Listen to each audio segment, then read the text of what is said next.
the Mead for Metal podcast. That's the word.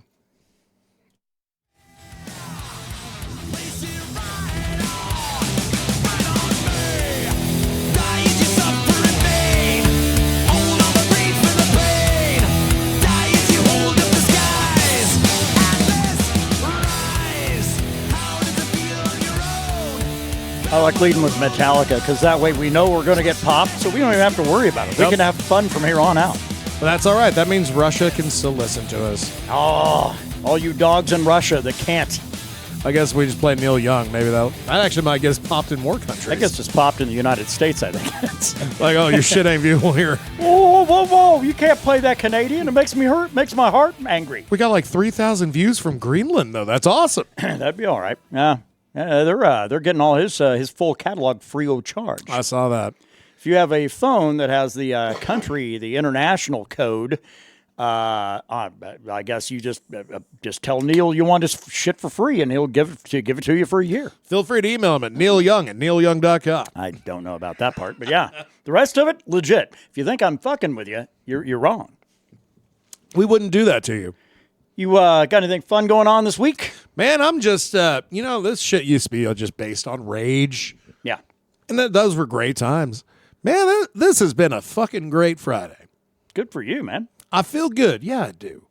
You ended up bringing some product from work with you. I did. I got some of what I think is, well, it's definitely the best weed I've had all year. That's a hard pull for 30 days. I know. Yeah, but I do try out some different shit. But even if I tried this last year, I'd probably say it's one of the, if not the best weed I've had. Well, what makes it so good? It's grown by this company called Prohibition 37. And they, not only are they the most expensive shit out there, they're also the best. Well, I would hope so. If you're the most expensive and you're not the best, that makes you an asshole. Well, the problem is people will charge based on, well, quality, of course, is a big one. But the other thing is like indoor greenhouse, that brings price up or down because they got to pay for that electricity. This is strictly indoor grown, no greenhouse shit. Nothing against greenhouse, but when you smoke proper Indo, as Ice Cube would say.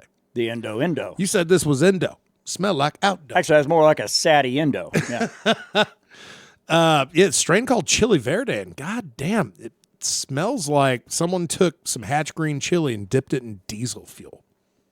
Yeah, that sounds right. It's really, I think that's why I like it so much is it's unlike anything else I've had. Prohibition 37. Is that I'm assuming it has to be a New Mexico company. That's a grow rat Albuquerque, yeah. Yeah, right on. Good. Well, it's interesting because then to tie it into some shit I just wanted to talk about, which is different. It was a New Mexico homage, but it made me angry. Ooh, do tell. All right, so there's a YouTube channel, and I do a lot of home cooking around here, so I watch a lot of these other assholes, and basically it's a little hard to bust into my dome of what I do as far as subscriptions go. This guy I've been subscribed 6 years now. Sam the cooking guy. Samuel, yes. So he does a what he called, and I'm you know what I don't even want to go with what he called it because it doesn't come to mind. Essentially, it was a pizza, which is fine, and he was trying to do a knockoff of some pizza that he fucking encountered in Albuquerque or something, I guess. Right. The crust is basically a tamale. And then the middle of the pizza, it's a standard kind of, it's a little bit different, but it's dough. But he does like a red chili and pork. And, but he doesn't cover it like you would the floor of a pizza. It's a little more spotty than that. Bakes it and good and everything else and going on and talking about, oh, yep, you got to have this because if it's not from Hatch, it's not real. It's like, that's fucking not true. Actually, some of the best green chili in the state of New Mexico is not from Hatch, by the way. Yeah, it's just the most known. Yeah, there's that. And don't we all just love hype, right? We all love hype. Yes. No, the best green chili in the state of New Mexico. Actually, I'm not going to reveal that. But it's not Hatch. But yeah, so he's going on and on and on and sucking our dick in this state for some reason. But all it did was make me angry. And I don't know if it's just because Sam is like from San Diego, well, via Canada, but it's like a thing. I don't want an outsider talking about the shit we do. Does that make any sense? Well, we're very proud of our cuisine here in this state. We got almost nothing. We got poverty and a lot of fucking murder. But as far as Great weed. We got great weed. well, we're getting there. A lot of murder, though, yeah. I would actually, that's the problem of it. Of that you can the upside is you can only grow it in New Mexico to be sold in New Mexico. That's the upside. The downside is also that. Yeah.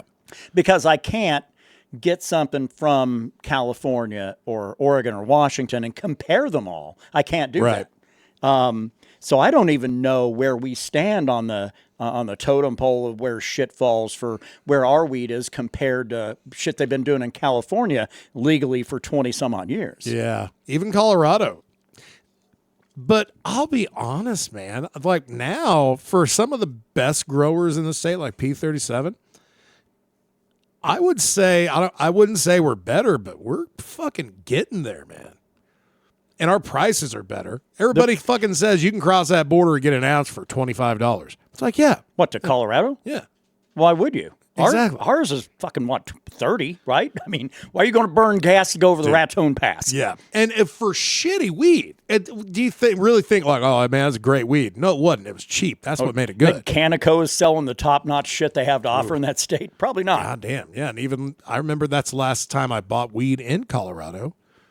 I bought it from the Green Source in Denver, but that's different. Oh. And I was quite pleased with that. Oh, yeah. No, I hit the Canaco on the way back when I was driving back from Wyoming. Ah, okay. Yeah. I mean, it can't be terrible weed. It's good. But I guess, the problem is, if you're kind of sitting around and you're drinking, I don't know, I was going to use a wine reference, but I don't even know if I'm qualified for that shit. But the thing is that, is it as good as it could be? Probably not, right? It can always be better. Even the best can always be better. Yeah. I don't know. And I've had to be away from flower for so long because my lung situation. But, and that's the one thing. But I do like to smell it. And I did smell the chili verde that you had earlier, which is just basic green peppers is the translation for those of you listening from Indiana. Yeah, but, there you go. It does. I wasn't able to really pick up the green chili as much as I'd hoped. Because I'd really hoped it smelled like roasting green chili. It does not. The gas but really you know takes it over. But you know the diesel's there. Yeah. There is no doubt of what strain that comes off of. Ground up and smoked, you get, because there's a terpene called caryophyllene that is basically the same terp that's in black pepper. Okay. And that you can find that in cannabis, and that is in that fucking plant. That is what gives it kind of that spicy, earthy, make your brain think green chili. Quick, hand me the weed. I've got to make some paposo. Oh, boy. Let's invite the friends. Tuscan black peppered steak. Bring it. What's that green shit? The oreganos. Actually, there are probably some nerds out there that probably do pairings based on that, honestly. Gotta hope so. We need to meet these people. And again, they'd be out of places that have been legal far longer than we have, probably Colorado and California. Yeah, no shit. Yeah, man, I think we're not getting worse. I think we get better every year. Yeah. Yeah, well, but isn't it a problem, though, with the price point then steadily always going down, that at some point it's like, well, fuck it. You're going to start cutting some corners, I think, on production, right? I mean, maybe not who you work for. But no, you bring up a great point, because that's a huge fucking problem. When you can go into dispensaries in this town and get a vape cart for $5. God damn, they used to be what, $50, $40, $50? Half gram was $50 before we went rec. Yeah. And then they fucking shockingly went up. Like, oh, we're going to charge more because now everybody can buy. And that's when prices started coming down. I guess I should probably be more surprised that we still have as many dispensaries as we do. Well, it's because the ones we have left have learned how to fucking survive in this new model. Now, the place I work, we're not about like, man, we got to maximize that fucking profit. Right. We're here to sell a little weed, make a little dough, enough to pay some folks and make some other people happy. Okay, here's a little insider info on what I do. I will occasionally suggest that we charge more for certain things. Primarily because, dude, this is high quality stuff we got here. Right. But damn it, we get it at a good deal. So we pass that along. We don't keep the price the same if we get a better deal. Really? We bring the price down. Because I know when when I was a bar manager once upon a time for a short amount of time, and I would never do that again. But we had a pricing policy, and that pricing policy was 300%. Right. No matter what. That's almost the average bar markup anyway. Right. Yeah. I mean, you'll find some bars and like service organizations shit maybe 200%, maybe, and you might find other ones that are fucking more close to 500%, or concert venues which are over 1,000%. But dude. you know, but yeah, about 300% is generally rule of thumb for most bars and restaurants. Yeah. I'm assuming it's got to be a similar, I guess, because when you start talking a percentage markup, in order for you to be able to cover your bills and payroll and keep the lights on, all that shit, and pay your fucking taxes so you don't get your ass in trouble like Wesley Snipes, you're going to, you legitimately, though, you have to have a bar. And it's like, everything's got to be that bar or over, right? Yeah. And you know, we are nowhere near that percentage. That's crazy. Nowhere near it. But then again, you've got so many dispensaries in a town that's not that populous. So that level of competition is going to be even harder, I would assume. And it's cool. It's my opinion, I let all the other dispos battle about shit. Yeah. I only do business with two. And I'm sorry, that's just how it is. I'll get somebody once in a while. It's like, hey, have you been out there on the highway? We got our white building. Like, you can't miss it. It's like, yes, I can. I've driven by it. I've driven by it every day, or whatever. I wouldn't say I've missed it. Yeah, right. And then they're the clever ones. Like, well, I like to use blue imagery. I'm like, yeah, but it's fucking green. The universally accepted. Don't get me started. People make some. Yeah, and then you put fucking dry erase boards out the front of your building, and that's where you write your specials on. All right. That is the most ghetto bullshit I've ever fucking seen in my life. Get out there with a rattle can of white paint on the side of the wall of your building on the outside, on the heavily trafficked corner, and just paint the whole thing white. And then daily get out with rattle can red and just spray paint what your shit is. It's like, what is this, a goddamn dispensary in Fallout? Like, put some if you're making money, put some of that money back into the place you're selling the shit at. Right over by the sheet that says I can assure you we are open today. I don't go that one because I always got two homeless people hanging out the front. They really bother me. Yeah, man. That's what I like about the place where I work. We're not about like, you better make us rich or you're not going to have a fucking job. Right. We're about like, hey, find me good products where we can definitely get the return we want and just keep fucking doing that. Yeah. We're having a good time here. And that stress, not that I don't upsell shit. Of course I do. I sell weed. I give you options and I let you decide. But like even today, man, fucking someone came about 16 grams of rosin. Back in the day, that used to be just like $75 to $100 a gram. And right? you weren't getting a gram. You were getting like a half gram. Yeah. And it was pretty goddamn cool. I've never sold that much rosin in my life. That's a shocking amount of rosin. Thank you, Texas. Oh. Yeah. I'm calling out the whole state. Yeah. Well, and that's the other one, too, is because of the fact if you're anywhere up and along the border of this state, which you all know where we're at, but anywhere from Clayton all the way to Carlsbad, what happens to everybody's dispensaries there and in between if Texas, you know what, that's dumb. They'll never legalize weed there. Never in a million fucking years. No, well, they got that Harvey Weinstein-looking motherfucker as their AG over there, right? They will fucking be the last one in the wear it as a badge of honor. Like, we don't got weed legal here. Ain't the Texas way. And then they make it federally legal. Like, well, now you have to go out of your way to make it illegal, which means you guys are the cunts. Yeah. Which I should say, actually, that's a lie. The Texas way is absolutely to get high because that's the first place I ever did. And that's the only place I did for a very long time. So, I would dispute that. So, yeah. Goddamn. Didn't mean to talk about weed this long, but. Went pretty long. That's, goddamn, we haven't gone down that little wormhole in a bit. It almost sounded like I knew what I was talking about. Actually, you're throwing out names of terpenes and shit like, oh, well, look out. Look out, Mr. Science is here today. And by the way, that Chili Verde is a sativa dominant hybrid. If it were an indica, I'd just be telling you about all the Rice Krispie treats I ate today. If it was indica, it'd be Ol Kev running this podcast, I'm pretty sure.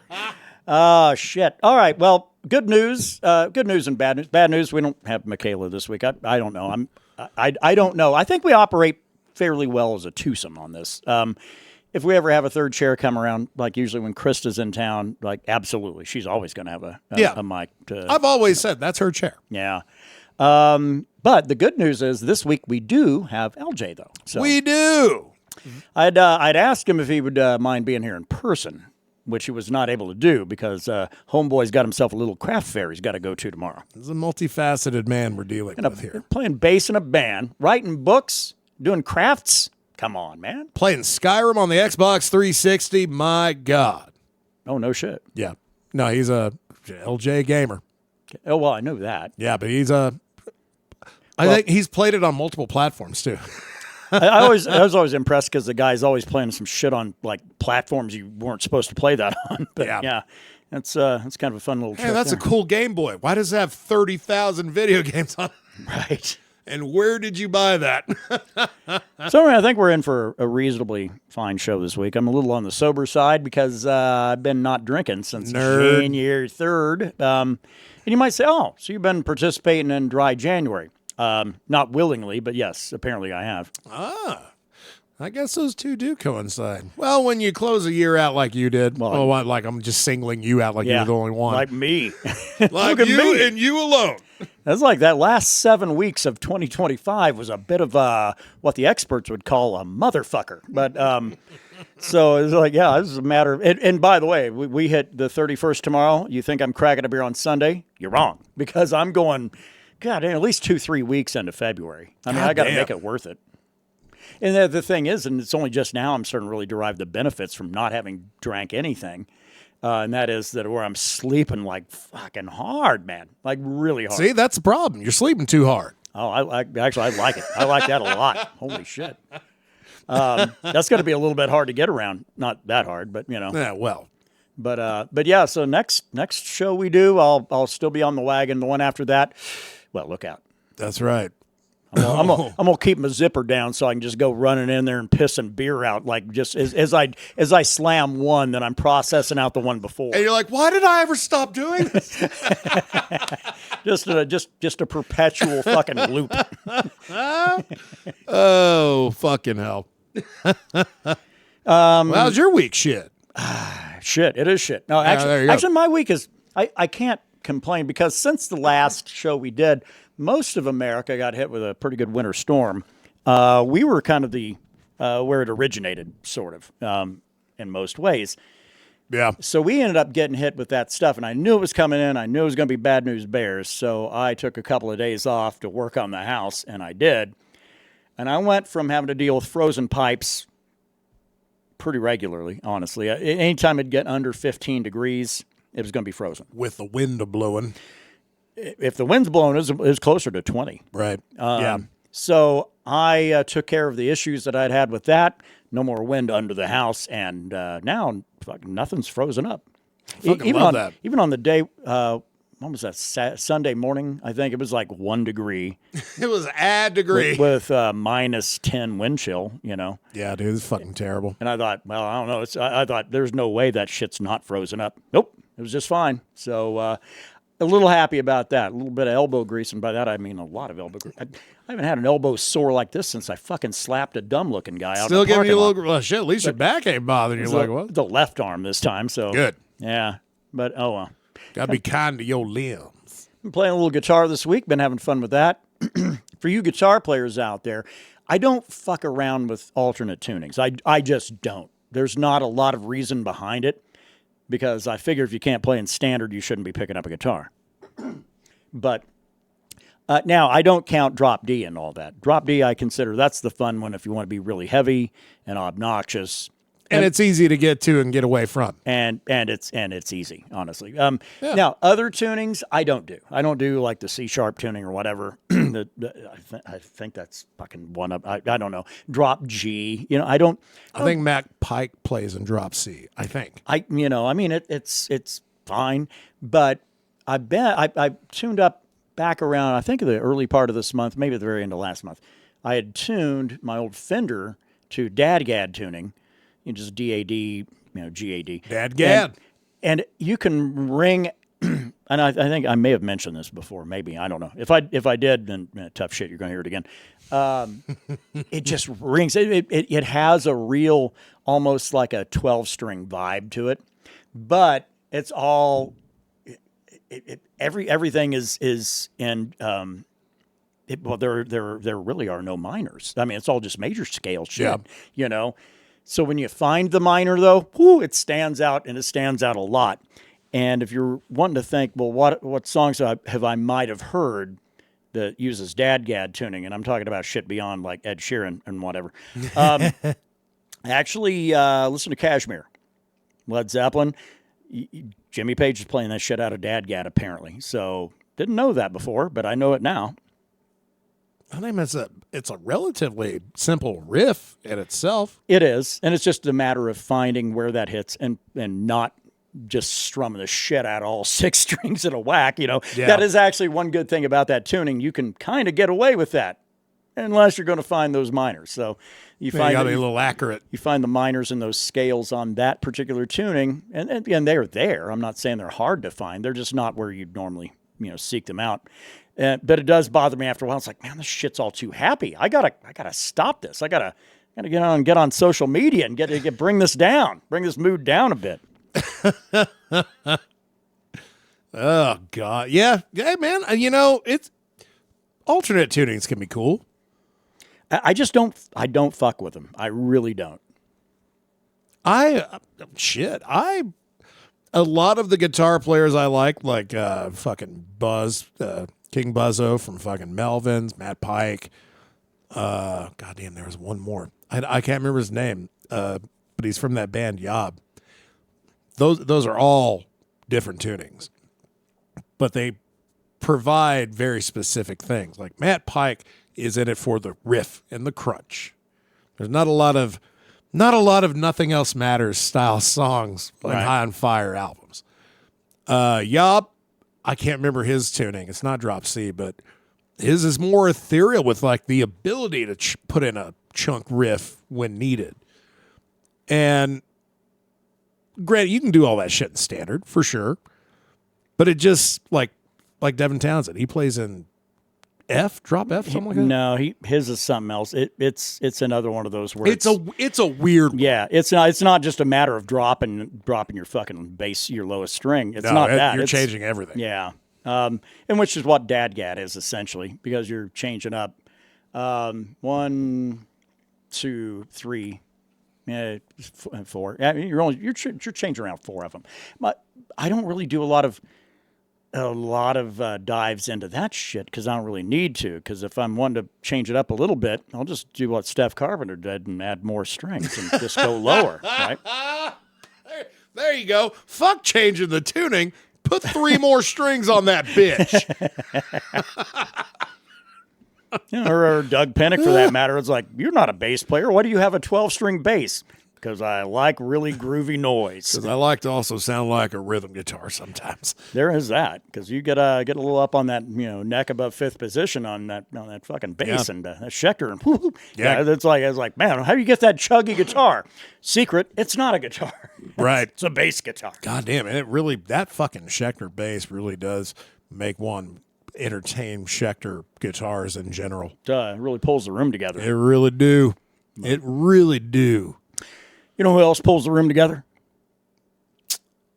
No, who? Crafts. Crafts always pull the room together. And it's time for us to go to our little craft buddy. It's time to see what the government's up to. See what the government's doing as we get into the lowdown. What's going down with LJ?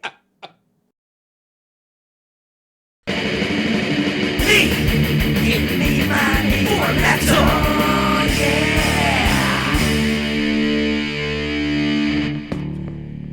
I hope this cold-ass morning is being good to you guys, because it's time for another metal portion of the Mead for Metal podcast, where I am going to present you the newest releases to get that head that doesn't bang to finally a bang. So let's get into this list. Now, the first band on this list is called Old Sorcery. The album is called The Outsider. Now, I was trying intentionally to avoid picking a band that I thought was black metal, just by their name or the, This is a black metal album, which isn't a bad thing. It's just, well, the track I clicked on was an official single. The runtime is 20 minutes and 23 seconds, and most of it is just atmospheric sounds. And then finally, 11 minutes in, it gets blast beaty. So take that for what it is. But anyways, black metal. So there you go, black metal fans. Something for you to listen to for... Oh my god, this is a long album. Well, fuck it. The first song is 20 minutes, so there you go. You're set.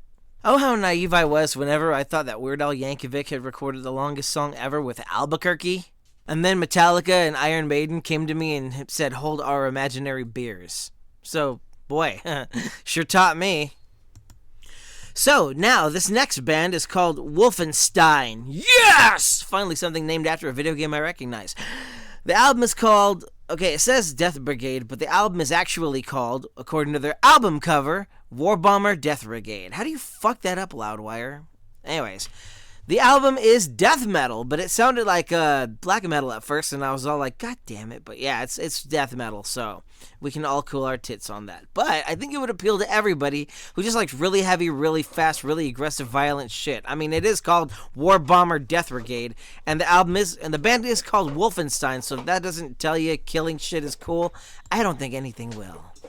Now, if you've been listening to this show for a year or two, then you may have heard me say the phrase, new wave of traditional heavy metal. This is a resurgence of the old style of metal played by newer bands.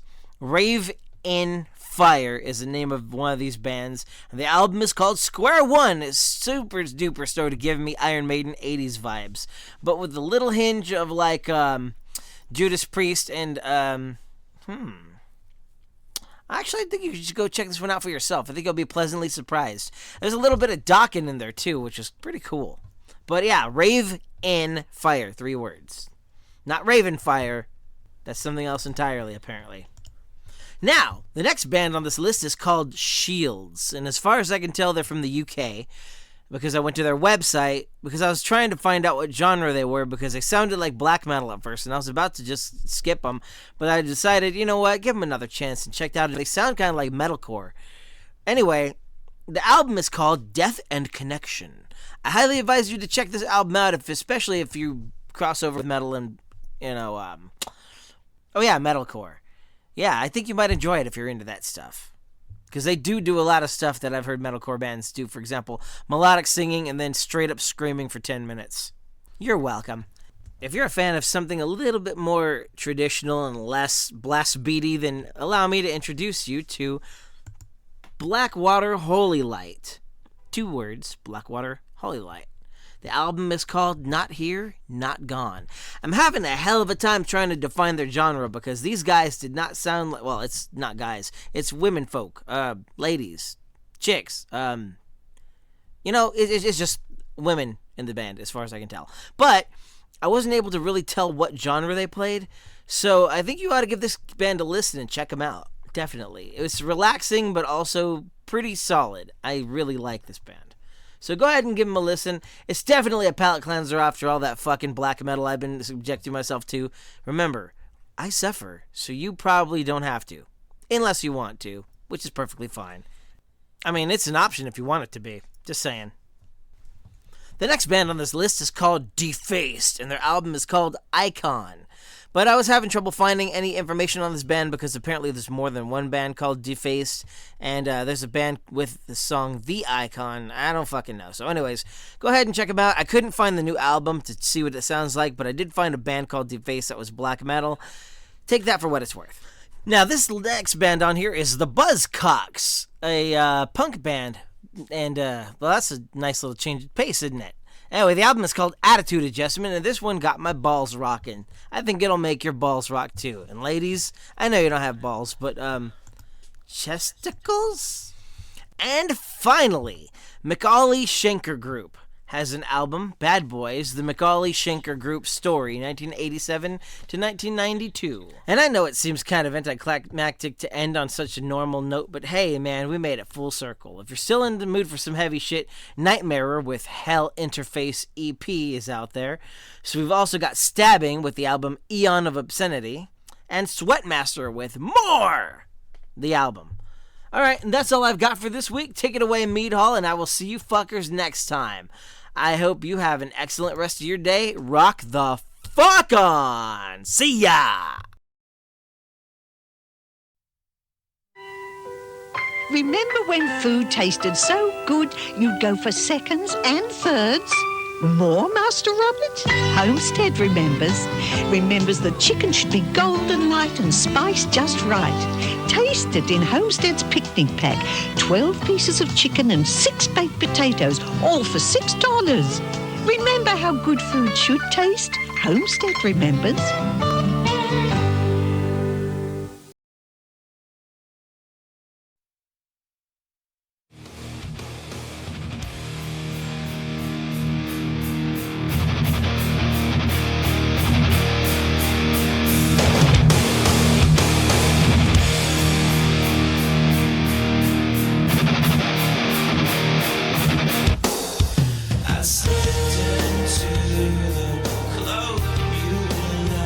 Where are you at on Ohms as an album now?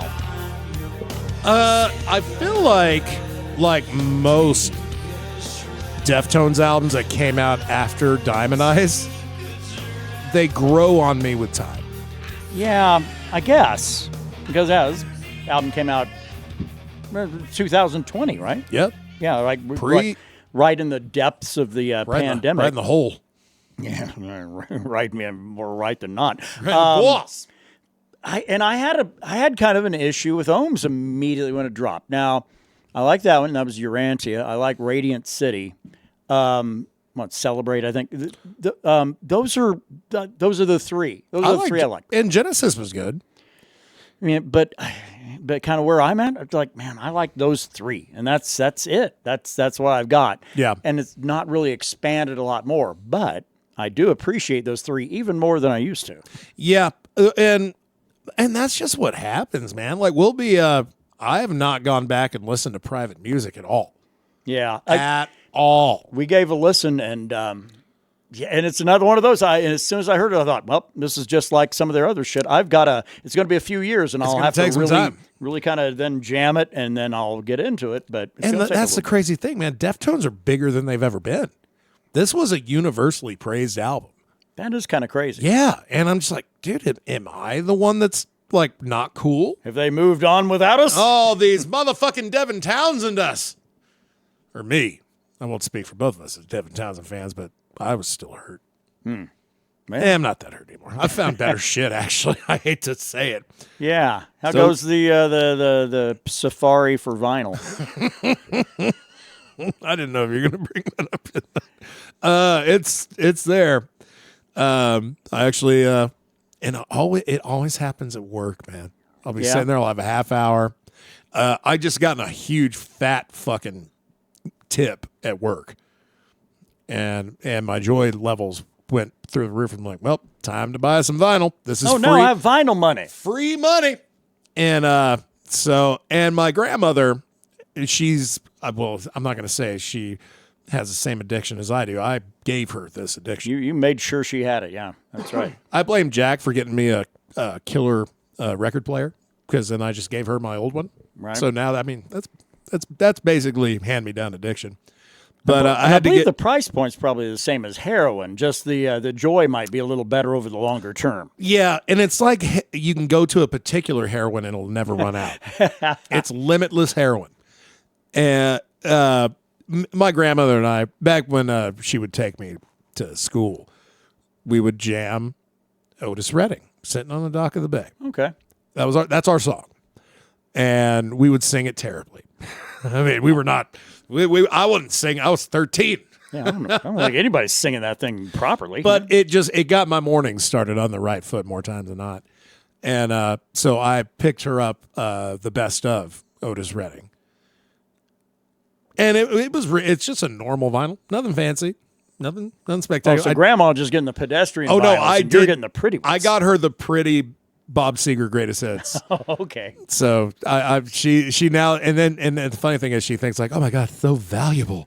I'm like, no, man, it's just pretty. It's something cool to look at while you're sitting there jamming it. Yeah. So I got her something. I'm like, well, shit. Well, what about me? Yeah. A little something, for the effort. Exactly. Oh, there'll be no money. There will be vinyl, though. So I picked up Patrick Walker, frontman of 40 Watt Sun, was the former frontman of Warning, which was his doom metal band before I don't know if he dissolved it. Well, just don't call him Warrant, right? Yeah. No, don't do that. Yeah. Don't do that. But he's back in that band. They're going to make that band active again, which is fucking awesome. And they re-released their first album on pretty vinyl. So I got that. Of course you did. Watching from a distance. Fucking check it out. And I was like, well, that ain't $100 yet. I got all this money. I got to keep spending. Like, okay, I got some room here. So I found Sorrow and Extinction by Paul Bearer. It was a anniversary reissue. Okay. Remastered and stuff. So I was like, dude, the first two Paul Bearer albums will always have a spot in my heart. Yeah. Heartless to a point. Everything else after that is pretty situational at best. And so I got that. And then I finally fucking found Neon Nightmare on vinyl. And I was... which I didn't know that was a thing, but apparently... Me neither. Apparently everything's on vinyl now. Oh, shit. I'm like, dude, and it's a indie record store day version. So I got those three en route. Still fucking waiting on my Dave Mustaine and Company fucking vinyl. I think I'm getting saxophoned out of something cool, and I'm gonna be really upset if this is the case. Actually, I thought what would be a really good lark for me anyway would be is to utilize this fun little addiction you have by bringing something up, dredging it from the past. A fellow by the name of Timmy Capello. Who you'll know him as the sax guy on The Lost Boys. Sax abs. According to him, that's how you'll know him. And well, that's about it. He put out a CD, I want to say about 7-8 years ago, that Brandon bought. It was supposed to be as a CD. It was going to be signed, and Brandon never got the product. So, nope. And I reached out, never heard anything. So I thought, what would be a fun thing to do would be to then go ahead and get one of Timmy's fucking vinyls here. And maybe throw him an extra $5 or something like that, see if he'd sign it, and then hand that off to Brandon all proud. I thought that'd be great fun. What's going to be even more fun is when you don't get jack shit. The problem? There is no Tim Capello vinyl, apparently, I guess. They may have pressed a vinyl for him, maybe. I don't know. It's a one of one. The man doesn't even have a website. He's got a Facebook page. That's it. That's it. You know what's fucking bad? I've got a Facebook fucking page. Come on, man. Get your shit together. And I feel like I got a better chance of getting a sign anything from you than I do from him. Maybe. And then I thought, well, you know what? Maybe if I can't do that, maybe then I'll get old Timmy to then give an apology message to Brandon and just get a Cameo. Well, Tim Capello is unavailable on Cameo now. So is he dead? I don't know. No, I'm sure that would have come up somewhere, but I don't know, man. This man is withdrawn from society. I don't know. You know what? That's actually a good question. I'm not logging into Facebook. Fuck off. He just posted. Nope, that wasn't him. That was somebody else posting and tagging him. Hey, Tim, you ever seen a picture of you from that fucking movie? All right, you bitches. I don't care. He's clearly not dead. Let me go to Wikipedia. No, they say he is 70 years of age. So he's dying. Aren't we all? Yeah. This motherfucker. Yeah, there is no, generally with some of these famous people, like, oh, here's some outside info for you. Here's their website, external links. His external link is to an IMDb page. That's it. So. Is it at least run by? I don't know, man. I don't know. Yeah. So the famous saxophone player from The Lost Boys, Kiefer Sutherland's best movie yet. Burn. I don't know. Wouldn't you say? I don't know. Young Guns was good. I liked him in Young Guns. Yeah, but he wasn't the lead actor, though. Lost Boys, you can make the argument he was kind of the lead, kind of. I actually thought Charlie Sheen was going to be the lead till he got fucking murdered. Yeah. Spoiler alert. There's that. You'd have to drop a spoiler alert on a fucking 35-year-old movie or something. You ain't seen it by now, you can go fuck yourself. Yeah, I always thought Kiefer was the head cheese in that. Really? Yeah. That was Emilio Estevez. And basically, in the entire cast around them, all on like equal footing almost. Well, did La Bamba come before or after Young Guns? After. If it came after La Bamba, Lou Diamond might have been the A list on that. Goddamn, I'll have to check now. If only I had like a computer right in front of me. Christian Slater. Now, I can't remember if that's the first one or the sequel. Christian Slater, he was Arkansas Dave. Arkansas Dave Rudabaugh There, yeah. Goddamn. from History. I love that. Let's see, Young Guns 1988, La Bamba 1987. Ooh, so damn. Okay, Lou Diamond might have been the. I don't think of Kiefer Sutherland as the big one out of Young Guns. I guess in hindsight, maybe, but Lost Boys, the Lost Bros. the Lost Dudes. He was arguably the biggest antagonist in the movie. I mean, you can make the argument for the fucking calm, mellow head vampire guy that makes himself appear at the end. The fucking rental store guy. Yeah, because then when Kiefer gets killed in that movie, spoiler alert, you almost feel bad for him because, like, goddamn, it's just a kid that this asshole made into a vampire. Oh, so you kind of look at him more as a victim then? Yeah. I don't know. He was the big bad guy to me. He's like, nope, fuck that guy. I don't He care was, what the but redemption man, was. and all his little shit fiends got like fucking proper deaths because they were all assholes. And Alex Winter, the guy that played Bill S. Preston, Right. is one of the vampires. Bill Ass Preston. Bill S. Preston. Damn, I might have just made that character even cooler. But yeah, dude, the Kiefer's character is the only one that got like, oh man, what a bummer. This guy didn't want to go out this way. He never wanted to be a vampire. Lady's hot. She lived, so. She did live. Well, you killed the head vampire. They all lived. They should have just killed that guy first. That movie had been 20 minutes. You get a chainsaw and just go out and visit that guy. You go to that rental store, you get Corey Feldman in there, and you fucking murder that bitch. Wasn't the big bad vampire also wasn't he also in Spinal Tap? The hotel clerk. Bit effeminate. They actually. Oh shit. I don't know if that's the same guy, but very close. I know. Yeah, now that I know exactly who you're talking about. Shit. God damn. No, I don't know. Movies are fun. All this joy is making me tired. So so no Lost Boy. Well, there's probably a Lost Boys soundtrack out there, but as far as trying to find a Tim Capello vinyl, I don't know that they exist. Sounds to me like everybody got fucked hard enough, and a dude just needs to go flip burgers now. Tim cashed out, and that was it. I'm like, thank you for all your monies. Yeah, and look where he is now. Oh, you can't because that man's basically fucking disappeared. Yeah, he's fuck him. I don't know what it takes for one to start turning down basically what's free money on Cameo, but that's right. I got that fucking Warning album, and I sent an email. I'm like, hey, is it possible to get that signed? The singer's like, you got it. Wow. Oh shit, it worked. Yeah, thanks, guy. Huh. I don't know. I guess especially if the singer's the one handling their merch, right? Yeah. Well, I got it from a U.S. distributor. But because they're all of the Irish variety. Yeah. No, if I wanted to get it directly from their website, it'd have been like $30 shipping. God, yeah. Well, and British pounds. Surprise, surprise. Or euros, whatever the fuck. But everything's cheaper now. It's so cheap, man. Everything is so good. Everything is so great. Yeah, well. You know what is great? Yeah. First season of Fallout. Okay. That's one I'm not through it all yet. I won't do no spoilers here. Like, why have you not taken the advantage of watches? I got really excited, watched the first 3, and then a couple of years later, or 1 year later, then all of a sudden, then I was like, I need to bang out the rest of these because I'm going to get excited about season 2 and its content and how it plays into the gaming universe side of it. Yeah. Not even spoiler.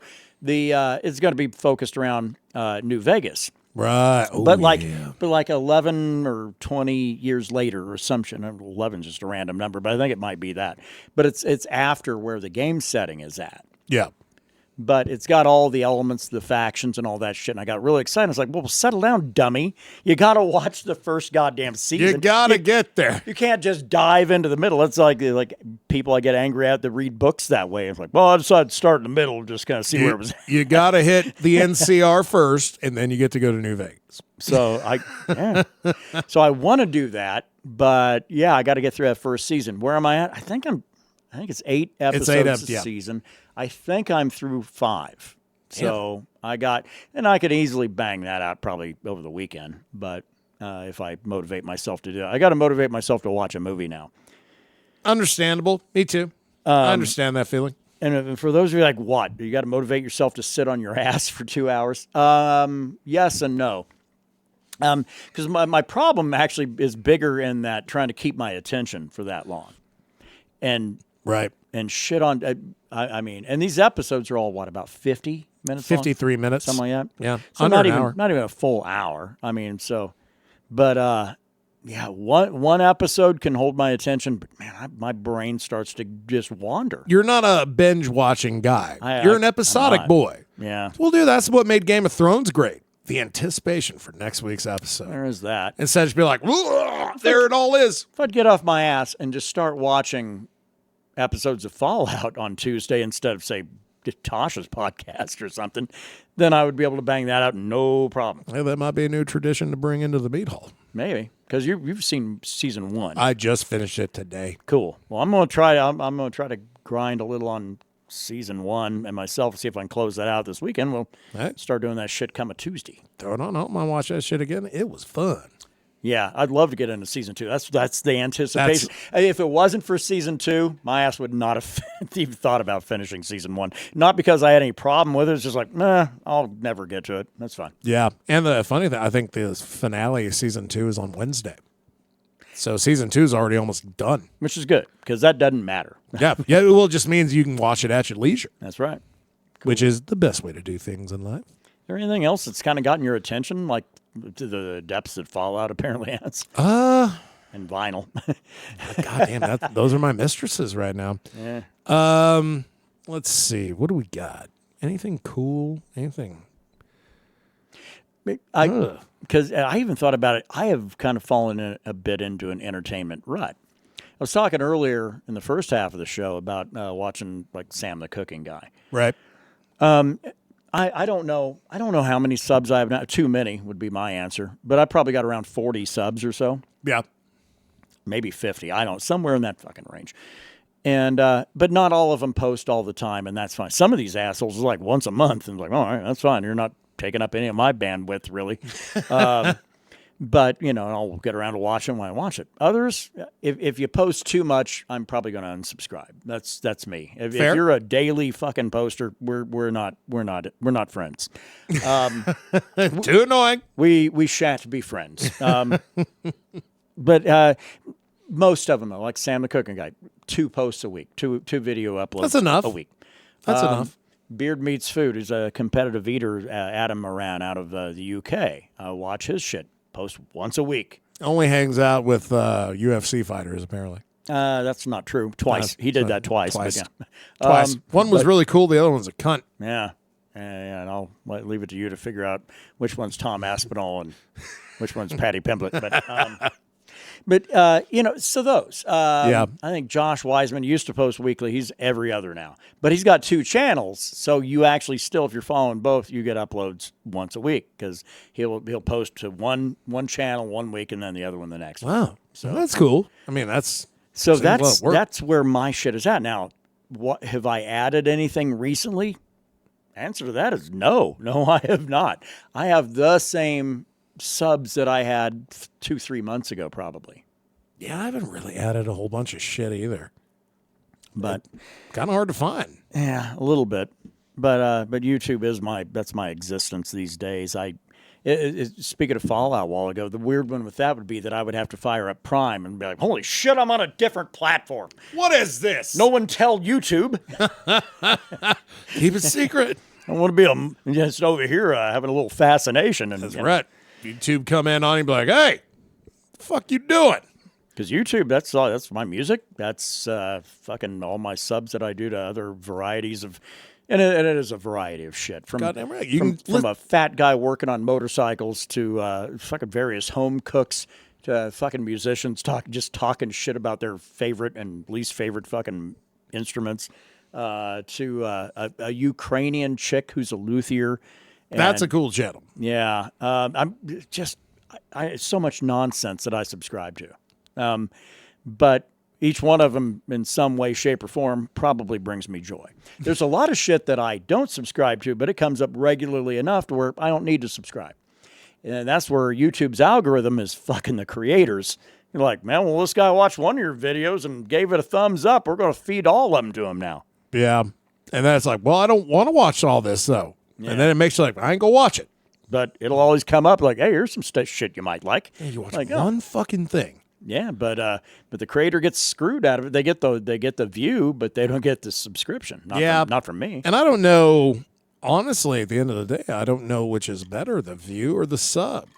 Because even like a channel could have 500,000 subs and get 3,000-4,000 views.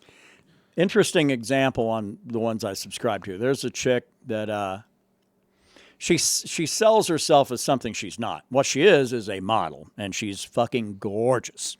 And which is, I don't know, I've got a thing for ginger chicks anyway. But I was just thinking about this bitch. If you're talking about the same bitch, I think you're talking about. It is. Didn't mean to call her bitch.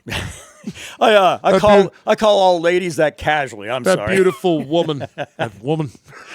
Remember the woman that got sainted out of India? That bitch. Yeah, it's pretty great. Mother Teresa. Love casual attitudes. Well, now all the boys are still here. So anyway, so this gal goes out, but she portrays herself as a country girl, but she also loves fishing and hunting and fucking yoga pants. All this stuff. She loves yoga pants. That's me too. all she wears. I love yoga pants. Unless she's out in the fucking blistering ass cold, she's wearing yoga pants. I avoid those videos. Now, I don't know. She's got probably a couple of million subscribers, I guess. Or, well, I don't know. That might be talking some mad shit. If only I had the device of which I browse the tubes of views. It's not. Yeah, let me back that shit up. Let me get back to where's my subs at? She is a very, very attractive ginger woman. Good God! But I wanted to. Okay, great at fishing too. Her sub count. Okay, it's not nearly what I thought it was. 650,000. Still pretty good. Which is a lot, right? Okay, she's getting back up there in views again. Like, let's see, there's one 782,000. Damn. On one there. Now, she was dating this guy, and her views went, her views went to 15 to 30,000. Ooh. So less than the Piss podcast. Damn. Yeah, that's the one for us to be proud of. That's what I'm proud of.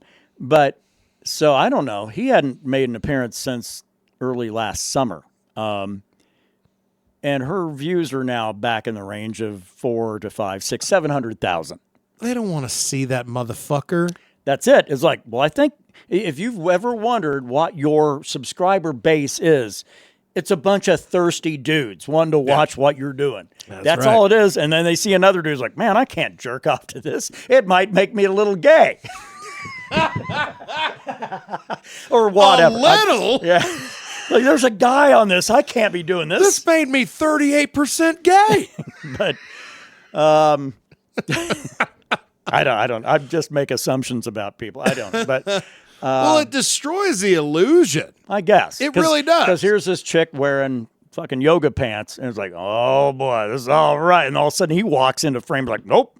Yep, just some out. haggard ass looking dude.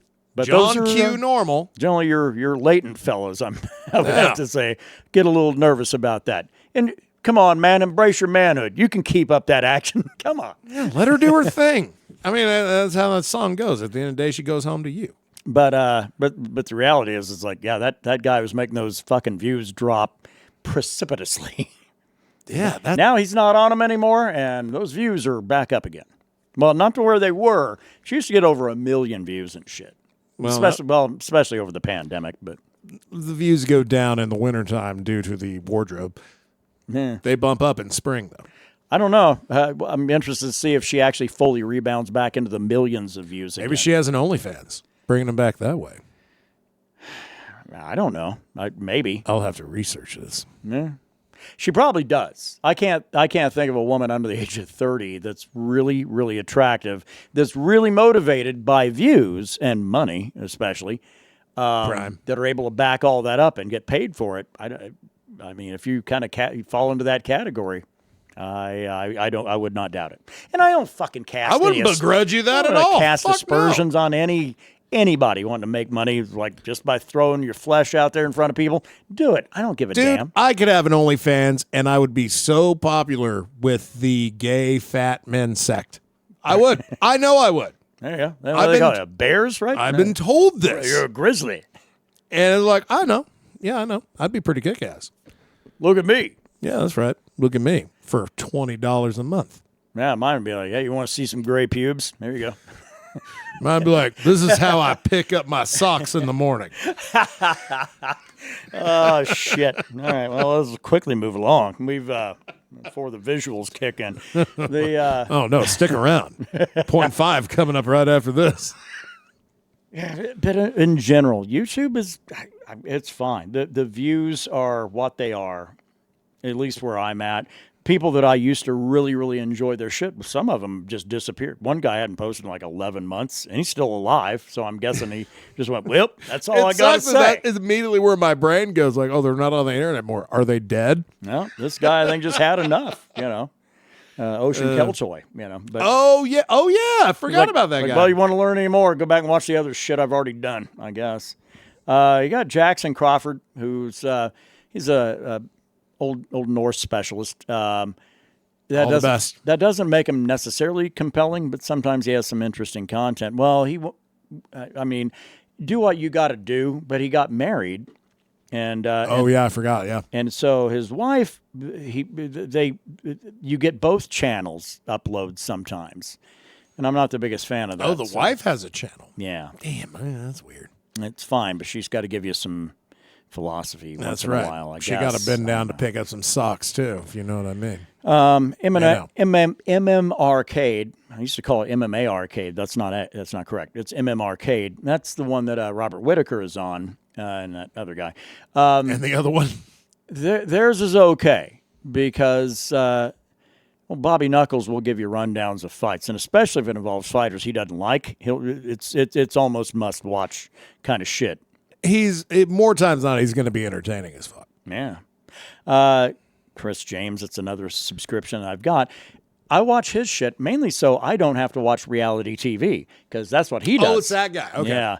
But he's not posting all that often anymore either. I mean, his used to be you could count on like every week. Nope. He's kind of a little random. I mean, you might get one. It might be oh shit, this guy's back to doing it week to week, and then all of a sudden he disappears for like a month and a half. God, yeah.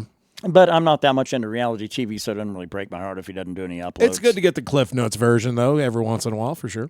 But yeah, other than that, that's kind of where my direction had kind of went. Although I will say, if I am gonna pump any of these that I think you ought to probably check out, Flick Connection. That dude is, and it's just as it's spelled, Flick Connection, 2 words. He presents a lot of interesting things and makes me actually want to watch shit not solely on YouTube because he gives a top 10 rundown under like a thematic. It's like 10 movies that fucking bombed at the box office but are actually great, and in his opinion, and he'll tell you why they're great, and he'll give you basically the full trailers and then some, and kind of explains them and describes them and why you ought to be into it. And but a lot of what he does is like, oh, Netflix actually dropped these 10 amazing movies or whatever. And there's that, If you're not on Netflix, you probably won't have much interest. But it's like, here's some shit. It's like, hey, 10 videos here right on the old home of YouTube itself. Oh, shit, I got to watch this. I've got access. Free on Tubi. So, yeah, you might check that guy out. He actually provides some pretty good pointers. And that guy is a hardcore movie nerd, but not to the point where he feels like it's like, fuck this guy. He's a lambda. That's No, right. not that. He actually feels like somebody I would hang out with. So, So good shit there. So if I'm going to direct you to anything that's not LJ's music with KBX, which he's kind of put on the shelf, I think, because now he's a bass player for a different act right now. But he in a band. But if I'm going to direct you to anything, that one's one I'd sign off on. Yeah, goddamn. Look at us helping other people out. Yeah, sometimes, in some ways. Look at us be helpers. Whether we're talking about weed or vinyl or videos. Videos, porn on the internet. Well, that was not necessarily a deep direction we went. Picking up socks. By design. Yeah, speaking of picking up socks, about time for us to call her a day. I think we're about right and ready to go. I'm going to go smoke more of this weed. Yeah, I gotta get a nostril of it, like see what it smells like, right? I'm going to get the rest of it in me. It's going to be good. Smoking out a $200 bong, too. Isn't that cool? Look at me. Oh, yeah. Look at me doing all this shit. Look at this guy. Brand new damn car. Smoke weed out of a $200 bong. Look at this guy. He got to buy 5 vials a week. Come on now. Eating beef like weekly? Yeah. Who the fuck do I think I am? Moved into the middle class. God damn, man. And then the bottom falls out. Well, not yet. All right. Well, look out when you're picking up your socks this week, and fuck it, we'll be back again couple week. Yeah. It's only $9.99, my OnlyFans. Check it out. Well, that's more expensive than a Domino's pizza right now.